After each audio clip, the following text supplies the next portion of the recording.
Ekapa Minerals Mine, where 5 workers are still trapped underground after a mushroom incident, has now been put under liquidation. Families of these men fear that this will be yet another Lily Mine scenario and have called on authorities to intervene to ensure that the bodies of their loved ones are retrieved. Rescue teams are still working to reach these 5 miners. All activities at that Kimberley mine have since been halted. Let's get you the latest on the ground. Bring in SABC News reporter Keith Sayster, who joins us now live from that particular property. And Keith, it's really the most devastating story. More than a week has now passed and still no sign of these trapped workers.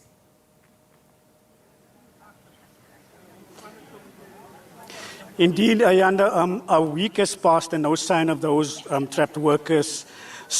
But the sad news actually came yesterday around about midday when the mine suddenly decided or suddenly conveyed the message to workers that the mine is closed and that it's liquidated. Very, very sad information that these workers got at that time. And that means that 158 years of continuous diamond mining in Kimberley has now been halted.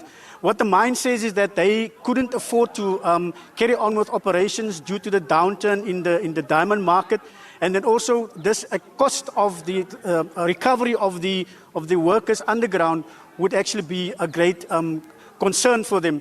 So yesterday, a lot of mine workers were outside. 1,000 of them actually are now losing their jobs in Kimberley. No concern, or rather with great concern of the future for them. The mine hasn't told them how they're going to get paid. Some of them told us yesterday that they're going to get a call to come and sign documents, but they're not sure when that would be, Ayanda.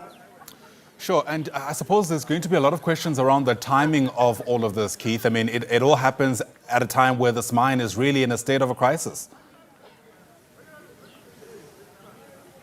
Indeed, Ayanda, Minister Gwede Mantashe was here last week, and he then told the mine that, or rather the media, that these workers are presumed dead. And that also put a lot of strain on families, a lot of strain on the mine.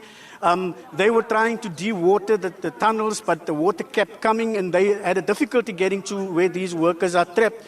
But in this situation right now, the minister is probably going to be back here next week to discuss the way forward with the mine.